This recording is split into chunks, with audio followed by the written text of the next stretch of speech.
Hello everybody, my name is Mark Halsey. I'm here with Fiona Halsey. 21 years ago we set up Halsey Legal, a law firm that works substantially in the financial services area, and some years later we set up Licensee Solutions, which is a compliance firm that operates also in the financial services area. Our firms are starting to see personal insurance cases which are related to the COVID pandemic. And there are important cases relating to income protection where a person was not able to work due to their personal medical conditions during the lockdown period. Now, this is especially important because it involved Australia's largest superannuation fund and the group life insurance policy attaching to that fund. So, Fiona, what happened in this case? Yes, it is an important and interesting case. And the complainant in this case was a lady who was a childhood educator, so she was early childhood. Yep. And her main tasks were learning-based play and cleaning the workspace. And she did that for 6.5 hours a day.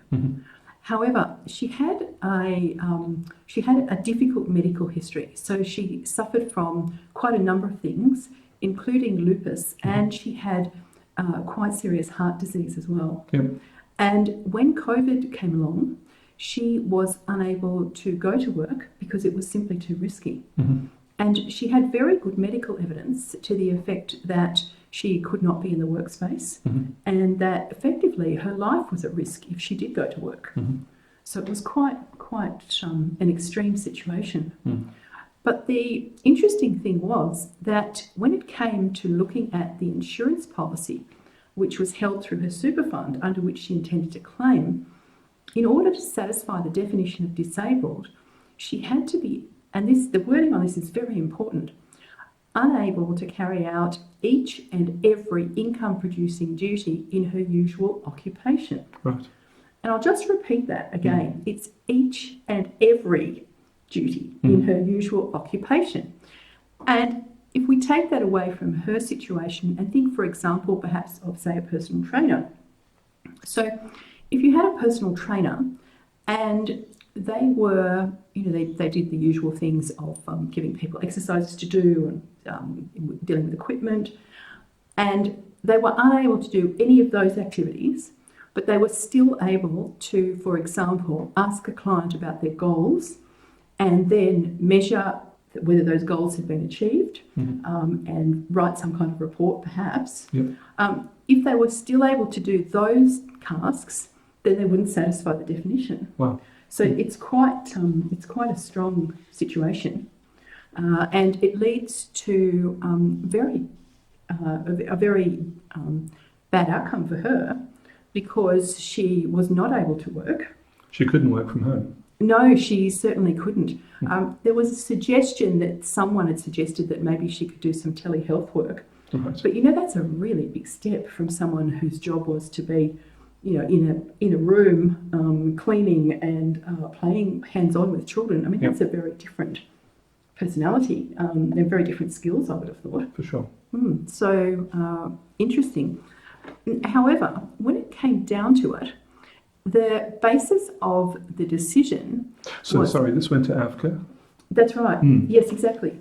So the decision was made by the insurer and supported by the trustee. Yep. Okay? And then she complained to AFCA. Right. Very, very reasonably. Yep. But AFCA found that it would not overturn the decision because it found that the reason that she was disabled, well, they didn't find she was disabled because she wouldn't have probably satisfied that criteria, but that it wasn't due to illness or injury. Right. And that's pretty interesting too. They seem to have taken the view that it was due to COVID, okay, as opposed to due to illness or injury. But that's if I get this right, AFCA is saying that the inability to work derived from an existing underlying problem that she had. Well, they didn't actually say that. Right. Okay. They're pretty short. One of the things about AFCA decisions is that they're quite short. Right. And no, it seemed to be of the basis that it wasn't due to illness or injury. Right. And And I found that, Because she didn't get sick or ill. It was more a preventative well, situation. I don't know if that's right or not, because the thing is, I mean, the reason she can't work is that she's ill. Okay, she's got illness, hasn't she? I mean, Yes. she's got lupus, she's got heart disease. Those are illnesses. Sure. So, and I think that is an interesting point, okay, as to how that goes. But no, that's how they did it. Right. But it raises a few interesting questions in respect of insurance through super. Yes. So, people don't consider the terms of policies closely with super. They just think, oh, great, I've got income protection insurance. But it is, the thing about insurance is it's just a contract. Yep. It's the terms of the contract that matter. And if you've got a contract which has got such a tough term as that, you'd want to consider that. So it's an interesting point in terms of that, in that I don't think many people who tick the box to have insurance through super would consider even the terms. And they probably don't discuss it with someone else. Yeah, it highlights the importance of advice in relation to the terms of disability contracts. I've seen examples of where group life term policies are certainly not the panacea. No, that's so correct. I'm sure they're very inexpensive policies, but when it comes down to looking at the actual terms of it, you might be concerned if you actually read that. It becomes expensive at the time of a claim. Oh yes. There's no going back at that point. Yeah. The other interesting thing about it is that if you are at the time of claim and you've got your insurance through superannuation, effectively you've got to be dealing with two different entities, which is the trustee of the super fund and the insurer behind that. Yep. Okay, which makes it more difficult.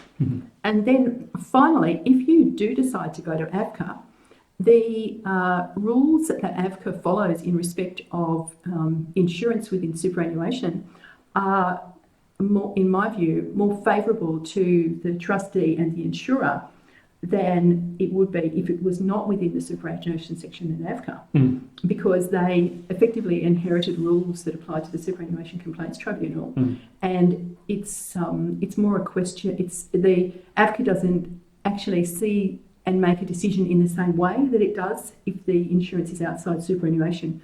So it has significant consequences in that way. And again, that's something that people aren't going to think about until they're really in trouble. Sure.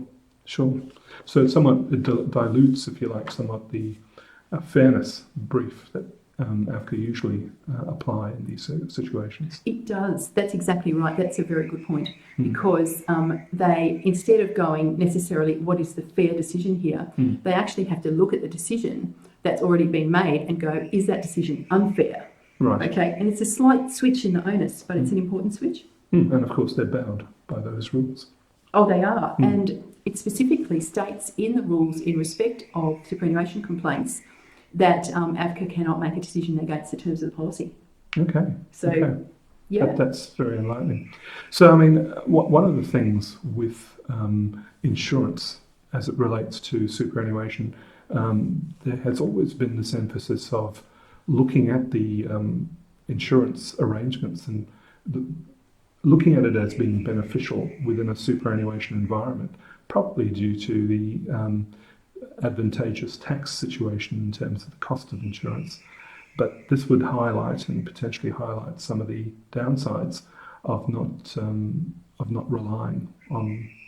Well, if you are going to use that insurance and decide that's the insurance you're going to have, then you want to go into it with your eyes open. Yes. And you want to actually see what are the actual definitions that you have to satisfy at time of claim. Yep.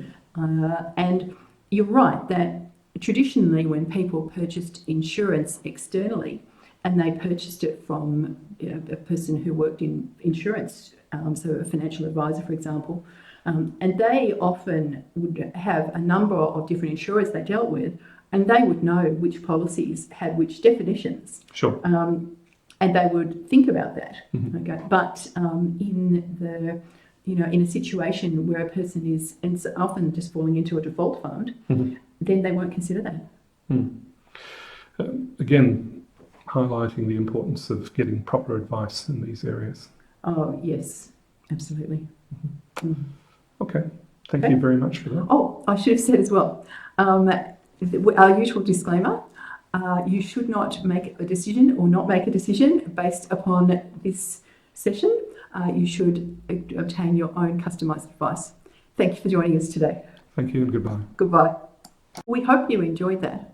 But as an important postscript, Australian Super did make a 3-month ex gratia payment to the lady, and that would have been some comfort to her.